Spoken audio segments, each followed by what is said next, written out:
biasa wae, urip wis biasa wae. Maksudnya biasa wae, penting soleh, di hati soleh, rezeki minallah, wae taluk wae pangeran, ora usah sok suci, ora usah sok bener dhewe, biasa wae. Dunia wis kabeh kersane napa? Pangeran. Ya sudah seperti ini. Yang soleh koyok salabah malah akhirnya suul khotimah. Padahal dulu disebut hamamatul masjid, tukang itikaf. Gak tahu mulai ke masjid, tapi akhirnya suul khotimah. Wahsi sing mata ini kekasih Nabi, rupanya mata ini Hamzah ditakdir husnul khotimah. Makanya dungo ya muqallibal qulub tsabbit qalbi ala dini. Kita tidak pernah tahu. Nah kenapa kalau saya ngaji PD, mereka aku muji pangeran, saya tidak pernah mikir awakku, tak penting awakku, penting muji pangeran. Ngaji itu artinya kan muji pangeran, muji ilmu nih pangeran, ya sudah selesai. Itu anakku dungo itu mikir awakmu dewi. Mulane dungo mbek ngaji ku derajate dhuwur ngaji, mergo ngaji muji pangeran, nak dungo mikir awake dewi. Makanya masyhur itu ada dua kelompok di masjid, yang satu diskusi halal haram, yang satu berdoa. Nah, terus Nabi keluar dari rumah berdiri, sempat ragu, saya kemana? Terus, akhirnya Nabi ngendikan mereka itu berdoa, kalau Allah mengabulkan ya disembadani. Tapi mereka belajar halal haram, itu perintahnya Allah, saya sebagai Nabi.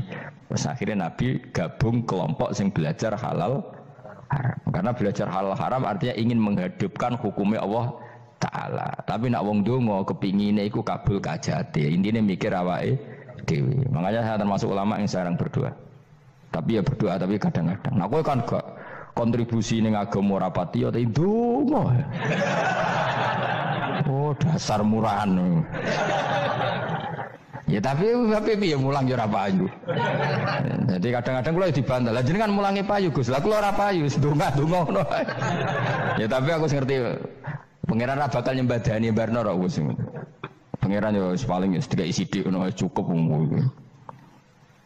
Kalau termasuk orang yang nggak setuju ya kalau orang sholawatan terus berlebihan tapi khidmah ini Nabi kurang. Maksudnya gini loh, sholawatan berlebihan ya.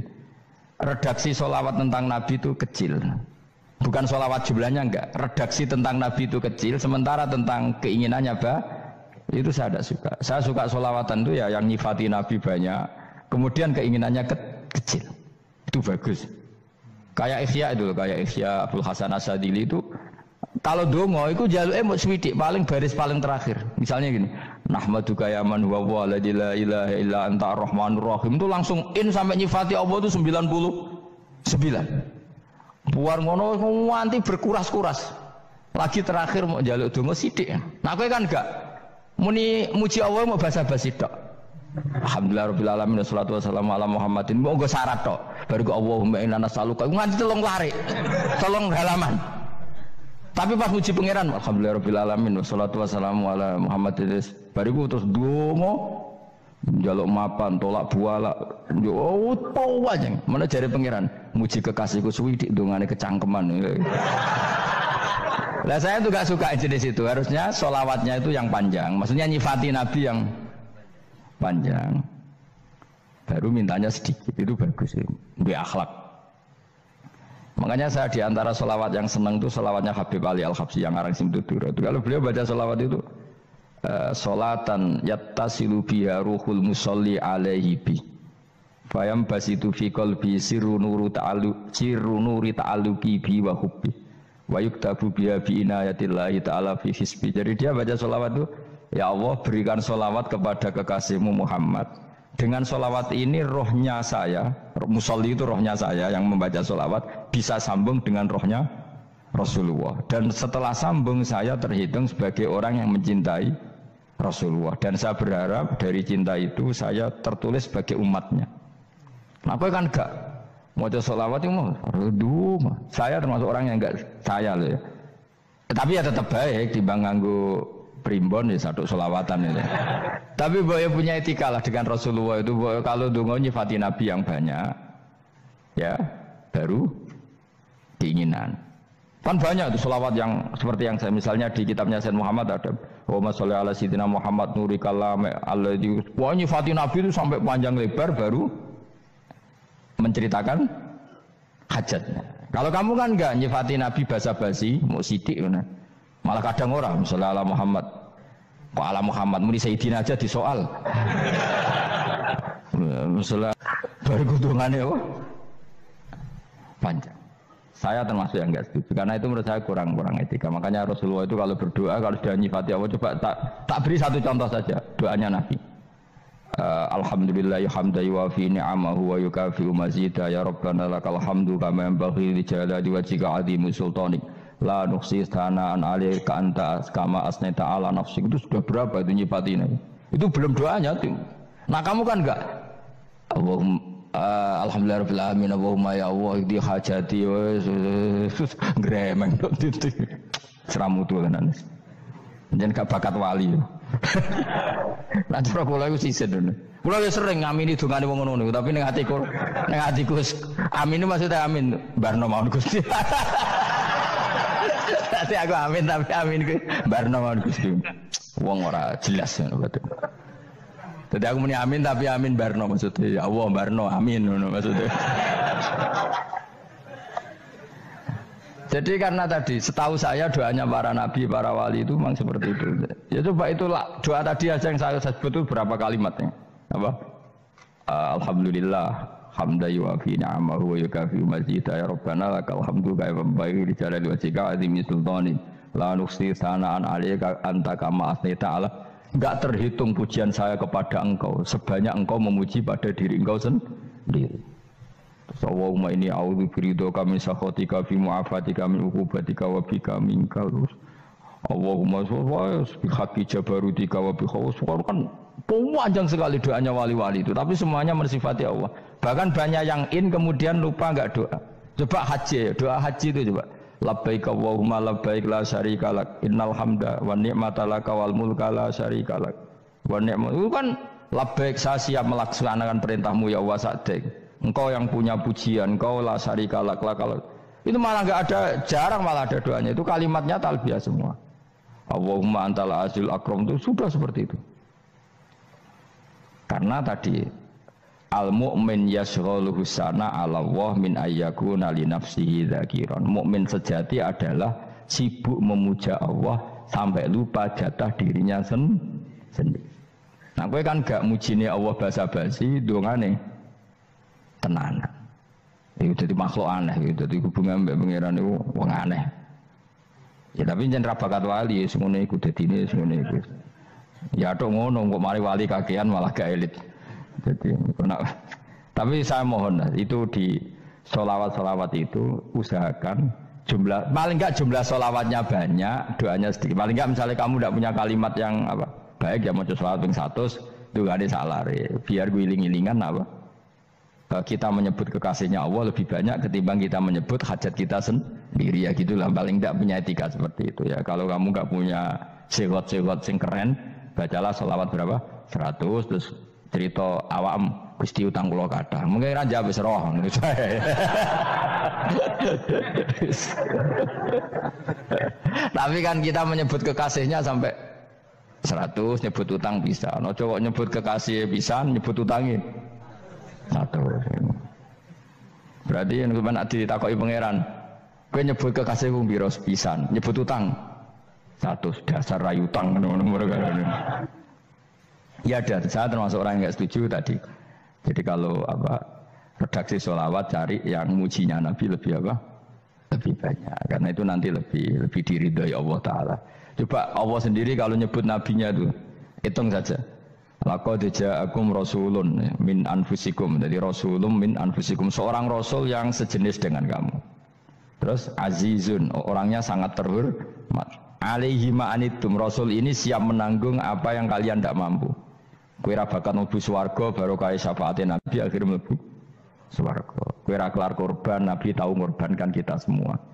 Dokha Rasulullah bikabsaini, terus hada an ahli wa hada amman lam yudokhi min mati. Jenenge alihima anittum, Nabi menanggung apa yang kalian berat. Azizun, Nabi itu ali, terus harisun alaikum, Nabi sangat berkomitmen menyelamatkan kalian. Haris itu keinginan yang berlebihan, itu jenenge apa? Haris, kiai kuno namanya ini ngungseng, keinginan yang over. Nabi itu sangat berkeinginan kita ini maslahat. Terus bil mu'minina raufur, Allah yang dat yang super saja kalau nyebut nabinya nyifati sebanyak itu. Ada ayat lagi misalnya, Rabbana wab'ats fihim rasulam minhum yatlu alaihim ayatika. Muhammad itu siapa? Seorang rasul yang membacakan ayat-ayat Allah. Wa yu'allimuhum, seorang rasul yang mengajari mereka alkitab wal hikmah. Wa yuzakkihim, seorang rasul yang membersihkan akhlak-akhlak kita. Jadi artinya Allah punya tradisi kalau nyifati rasul itu banyak.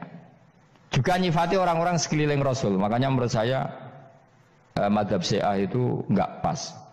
Karena Allah kalau nyifati Rasulullah itu jika nyifati orang-orang di sekeliling Rasulullah, dan itu dengan pujian, yaitu Muhammadur Rasulullah walladzina ma'ahu asyidda walal kufar ruhama'u bainahum tarahum ruk'an sujada yabtawuna fadlan minallahi warid wa nasimahum fi wujuhim min atharis sujud. Itu kan panjang sekali, dan orang-orang sekeliling Muhammad adalah begini. Kayak apa Allah muji para ashabu Rasulillah? Masa kita ikut kelompok yang menghina ashabnya apa? Rasulillah. Makanya kita tetap madzhab ahli sunnah apa? Wal jamaah, yaitu mencintai semua sahabat. Karena Allah saja yang Tuhan mensifatinya dengan sehormat itu. Mensifati apa? Ashabu Rasulillah. Disifati orang-orang yang saling kasih sayang sama orang mukmin. Tarahum ruka'an, sujud dan komitmen hidupnya untuk rukuk dan sujud. Simahum fi wujuhim min asari sujud. Sudah asari sujud tidak usah diterjemah, nanti sensitif. Cuma setahu saya asar sujud itu nanti setelah di akhirat orang sering sujud itu jabahnya itu ada nurnya. Tapi kalau ada yang nafsirkan asari sujud itu warna tertentu ya semboy, itu sensitif. Yang jelas asari sujud itu ya sudah seperti itu. Seneng kamu kok kasut. Kowe nyen provokator, nak ono apa ya? Ada hal yang begitu terus mau berlebihan. Uteke ya kisimun. Nah, kalau ada kepentingan pokoknya ayat si mahum fi wujuhim min athari sujud, bahwa dalam jabahnya itu ada asaris sujud. Itu masyhur kan, saya terangkan ya, tapi gue jauh sensitif loh, biasa wae. Suatu saat Rasulullah itu ngendikan begini, nanti saya kata Nabi akan nyafaati kalian semua. Sahabat-sahabat tanya, ya Rasulullah dengan sekian miliar orang bagaimana kamu mengenali kita? Saya ulang lagi, suatu saat saya nanti akan nyafaati kalian karena saya kenal kalian. Maksudnya di akhirat.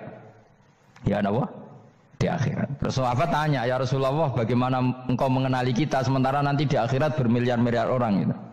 Terus Nabi ngendikan gini, jika kamu punya unta dengan tanda tertentu, saya ulang lagi, jika kamu punya unta punya tanda tertentu, dalam jidatnya ada begini, dalam tangannya ada gini, dalam kakinya ada gini, maka apa kamu bisa membedakan untamu dengan unta orang lain? Ya bisa ya Rasulullah, karena unta kita khas. Misalnya kaki depannya ada putihnya, kaki belakangnya ada putihnya, dalam baduknya ada putihnya. Kata Nabi, inna ummati yud'auna yaumal qiyamati hurran muhajjalin min asaril wudu. Nanti umatku nanti wajahnya juga bersinar, tangan kakinya juga bersinar. Jadi asar itu saya pastikan secara riwayat itu akhirat, maksudnya tentang akhirat. Tapi bahwa yang di dunia ada yang memulai asar itu nggih monggo mawon. Loh itu bagus kan, artinya ekspresi percepatan. Tidak apa-apa loh, daripada kok kowe ra jelas ini gitu. Maksudnya ya orang ngetok kowe pancen jarang sujud tenan. Wis ora usah sensitif, tapi yang jelas ya nanti. Ya sampean kiamat ruang samu. Nanti hisab itu nanti kalau hitung hanya sekitar 3 jam. Hisabnya sak dunia itu hanya sekitar, karena malaikat itu tidak kesulitan sama sekali. Tak warai ya, ini nggak akan salah saya dalam hal ini karena riwayatnya sahihah. Kenapa hisab itu hanya butuh rubu'un nahar, 1/4 dari siang enggak? Anggap saja siang itu 6 jam atau 12 jam, itu aja terserah. Kalau 12 paruhnya kan 6 ya. Seperti 1/4-nya berarti 3. Itu gini. Jadi nanti di mahsyar itu kan yauma tabyadu wujuh wa taswaddu wujuh. Yaudah yang kafir itu gelap, hilang. Wajahnya, tubuhnya semuanya gelap.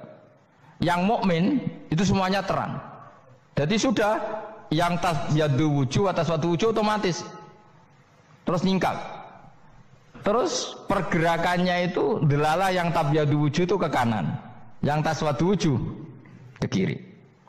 Maka kamu jangan punya sinar yang kelap-kelip, nanti kena bego yang karena nggak jelas tadi. Maka kamu harus sinarnya yang sejelas-jelasnya. Ghurran muhajjalin min asaril. Bila perlu nur kamu sampai menembus langit saat itu. Makanya ketika orang mukmin sudah nurnya ada di muka, ada di tangan, masih ngendikan Rabbana atmim lana nurona karena takut masih kena bigo tadi. Karena kalau hanya wudhu tok, sikil tok kan, bayangkan di miliaran orang kan bisa agak kelihatan.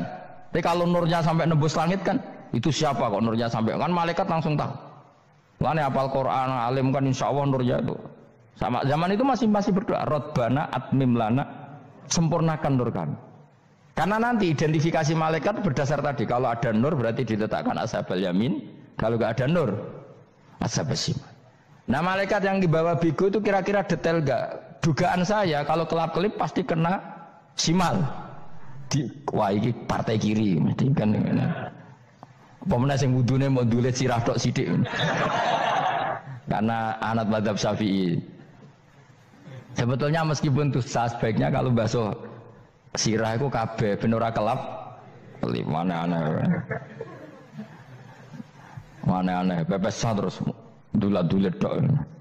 Itu sebenarnya ya itu kelap-kelip. Ya sudah ya. Setelah itu kata ngendikane pangeran yu'raful mujrimuna bisimahum fayukhadu bin nawasi wal aqdam. Orang-orang pendosa kelihatan maka diletakkan di kiri. Nah sama yang orang-orang baik simahum fi wujuhim min asari sujud. Jadi ayat itu jelas tentang akhirat. Tapi kira usah terus provokasi. Seneng kok ya khisimun maksudnya provokator gitu.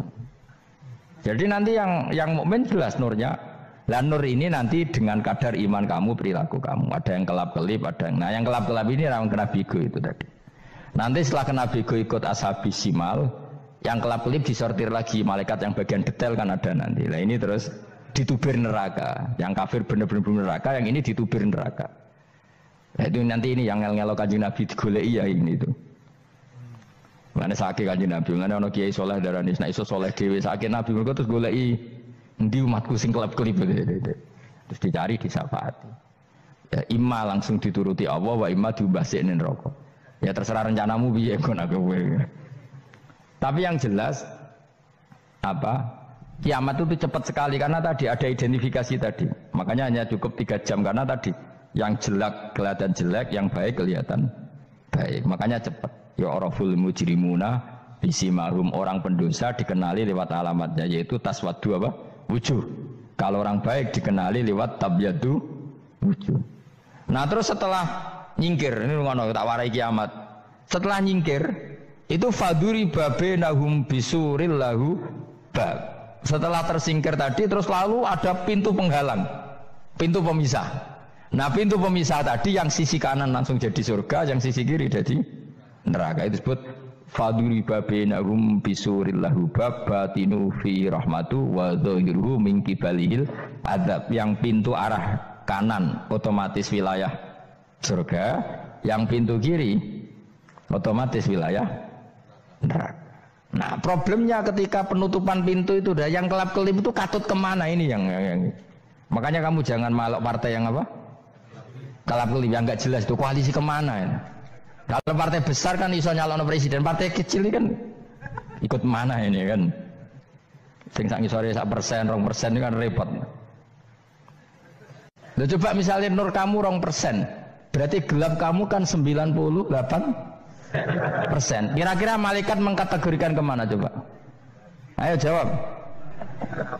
Gelap. Loh, kode semangat. Padahal itu bagian dari kamu. Kalau satu tubuh itu sinarnya hanya 2%, kira-kira kategorinya itu partai gelap, partai terang. Waduh semangat kok ada ini. Berarti kegaruk kemana? Kiri. Tapi bisa saja malaikat cara berpikir gini. Tapi kok ada cahayanya ya? Padahal kata Allah, yang bercahaya ashabul yamin. Kan nggak ada bilang cahaya terang. Bisa saja malaikat, alhamdulillah berpikir begitu. Ya nanti kita rayu saja supaya berpikir ini kan yang penting ada cahaya. Kan Allah tidak bilang terang apa kelap-kelip. Ya mungkin saja asal ada cahaya dikategorikan lahu nur, punya apa? Nur. Tapi yang jelas saat itu pun yang sudah punya cahaya masih berdoa Rabbana atsmim lana nurona. Ya Allah saya mohon sekali nur-nur kami sempurna. Jadi ini saya bantu teman-teman yang hafid supaya tahu maknanya ya. Dan yang nggak hafid ya dengar ya. Kalau nur itu penting. Makanya Nabi itu kayak apa? Nabi itu orang super itu kalau ngendikan wa mat'al min fawqi nuran wa min tahti nuran wa an yamini nuran wa an simali nuran, sampai terakhir Nabi masih mendoa untuk dirinya waj'alli nuran, dan semua tubuh saya jadi nur. Jadi Nabi sudah gitu kan, ya Allah jadikan sisi depanku nur, belakang kami nur, kanan nur, kiri nur, terakhir itu apa, waj'alni nuran, dan doa semoga semua tubuh saya jadi nur. Itu termasuk doa yang sering saya baca. Karena saya takut kelap-kelip tadi, ini bahaya ini kalau malaikat. Saya tidak tahu cara berpikir malaikat tadi, apa ngitung 98% maka dikategorikan apa? Gelap, apa dihitung nurnya saja? Wong instruksinya Allah kan yang ada nur ashabul yamin. Meskipun kelap-kelip kan punya nur. Saya tidak tahu nanti ikut 2% ikut mana kalau di partai koalisi itu. Ikut yang menang biasanya, ikut yang apa? Ya paham ya, makanya saya mohon kalau wudhu itu usahakan sempurna, terutama wudhu sholat. Kalau nggak wudhu sholat itu sebaiknya nggak sempurna, supaya ada bedanya wudhu sholat sama wudhu tidak sholat. Rasulullah itu masyhur gitu ya, Rasulullah itu kadang tawaddu'a wudhu'an khafifan, wudhu yang sederhana, yaitu hanya sekali-sekali dan tidak sempurna. Ketika ditanya as-sholat ya Rasulullah, tidak. Misalnya saya habis makan, mau tidur, biasanya ya wudhu, tapi tentu tidak perlu sesempurna kayak wudhu sholat, biar ada bedanya. Rasulullah juga gitu, beberapa kali beliau wudhu tapi tidak sesempurna wudhunya untuk sholat. Masyhur itu di riwayat tawaddu'a wudhu'an khafifan duna wudhu'ihi lis sholat. Tapi kalau wudhu untuk sholat asbaghal wudhu, menyempurnakan wudhu. Jadi supaya ada bedanya wudhu sholat dan wudhu tidak sholat. Nah, saya ini gak wong sore ngaji podo kabeh. Abu Bakar ya gitu, ana wong poso sunat kok nyediakno buka dimarahin. Istrinya pernah nyediakan buka beliau untuk puasa sunat. Itu embernya dipecahi Abu Bakar. Ditanya, kenapa gitu? Apakah kamu akan menyaingi Ramadan? Jadi gak boleh memperlakukan puasa sunat kayak Ramadan. Ya biasa saja kalau puasa sunat wah buka kolak apa. Ramadannya ya iri tuh, ini gimana kok saya disaingi ini. Jadi kabeh itu ada proporsinya, ada apa? Makanya megang Quran ya wudu, megang wudu. Nah, tapi gitaran terus wudu, pengiran tersinggung. Piye kok menjaga gitar wudu? Jadi enggak boleh kebaikan disaingi, itu juga enggak boleh. Bapak gue sergap wudu sampai nyekel gitar. Yo, Quran tersinggung, wah semen ibu gak semen kan.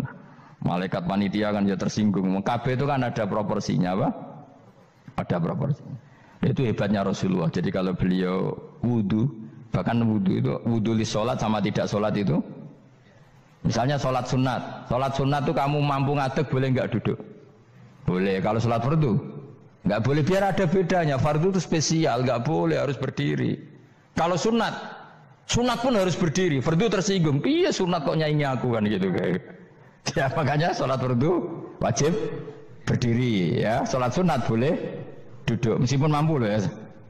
Nggak boleh sama. Sholat sunat pun harus berdiri. Berarti ada sunat menyaingi fardu.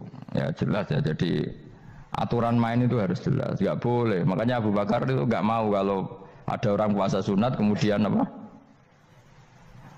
Abdullah bin Mas'ud lebih parah, dia itu tukang nyuwepeng orang yang selalu sholat duha. Makanya saya itu duha itu jarang, karena takut kena sweepingnya siapa? Abdullah bin Mas'ud. Itu ada orang khusyuk tiap hari duha, diswepeng sama dia. Apakah kamu menjadikan sholat ini jadi fardu? Kok mbok lakoni bedino? Awas nak mbok lakoni bedino. Di era akhir duha dilakoni bedino. Perkara ini butuh duit. Itu kalau zaman Abdul Mahmud kena sweeping apa? Karena berarti menandingi fardu. Yes, kira usah anut ilmu ku bahaya itu di sensitif. Cuma ini kan ilmu tetap tak utarakan. Biar kamu tahu, nggak boleh fardu disaingi itu nggak. Coba kan banyak ketentuannya tadi. Contoh paling gampang itu apa? Kalau sholat fardu boleh, nggak boleh apa? Duduk. Sholat sunat boleh duduk. Sholat sunat boleh di kendaraan sesuai jalannya kendaraan. Ainama tawajjahat bi rohilatu. Kalau sholat fardu, kalau kamu naik unta harus turun untuk memastikan di kiblat. Jadi banyak sholat sunat kamu dalam keadaan najis sudah tidak boleh dilakukan. Kalau sholat fardu, karena saking pentingnya fardu, meskipun dalam keadaan najis ya menemukan alat sesuci harus tetap sholat. Jenenge sholat dihormatil waktu, karena nggak boleh fardu ditinggalkan. Meskipun nanti harus iadah, karena nggak boleh mengalahkan fardu meskipun itu oleh najis. Jadi misalnya kamu pergi hanya bawa satu celana, kemudian di terminal atau apa kena najis, kena uyah sampean misalnya, kamu harus tetap wudu dan sholat karena nggak boleh fardu ditinggalkan meskipun nanti harus iyadah karena sholat kamu tidak sempurna. Dalam keadaan setelah kamu najis boleh nggak sholat sunat? Oh nggak boleh karena kalau fardu itu darurat memang suatu yang harus maka dilakukan. Tapi kalau kamu dalam keadaan nggak suci nggak boleh melakukan sholat apa? Sunat. Karena fardu itu spesial apa? Spesial. Bon kula terusno ya. Wamtazul yauma ayyuhal mujrimun. Ya, jadi orang mujrimun harus terpisah dari orang apa? Mukmin, dan yang keharusan itu ketika di surga. Tapi kalau di dunia ya boleh muamalah boleh. Ya muamalah yang halal maksudnya. Infaridu tegese misau sira kabeh ana mukminin sing pira-pira mukmin indaktilatihim. Nalikane campure kufar utawa al mujrimin bi iklan al mukminin. Atau rujuke mbok walik boten napa. Maksudnya rujuke diwalik ge sami indaktilatihim mukminin bi iklan kufar atau kufar ning mukminin. Alam ahad ilaikum ya bani Adam. Alam ahad ana ta ora merentano ingsun ilaikum maring sira kabeh. Amurkum tegese ana ta ora merentano ingsun kum ing sira kabeh ya bani Adam ya bani Adam. Ala lisani rusuli ing atase lisane para utusan-utusan ingsun. Bukankah saya telah merintahkan kamu wahai Bani Adam Allah ta'budu setan. Yen ora menghamba sira kabeh asetan ing setan. Ngendikane pangeran kowe ijek kanut setan cek nemen nih. Bukankah sudah saya perintahkan kamu tidak boleh diperbudak napa setan. Maknane la tutiu tegese aja taat sira kabeh ing setan. Inna sak temene setan laku maring sira kabeh aduun musuh mubinun kang jelas. Bayinul adawati banget musuhane. Lah wong setan musuhmu kok malah mbok nut bocah kok sarap ngono. Karwan musuh kok di nut. Anut ya pangeran mergo Allah wali fid dunya wal akhirah. Wa ani buduni lan yen to nyembah sira kabeh ni ingsun.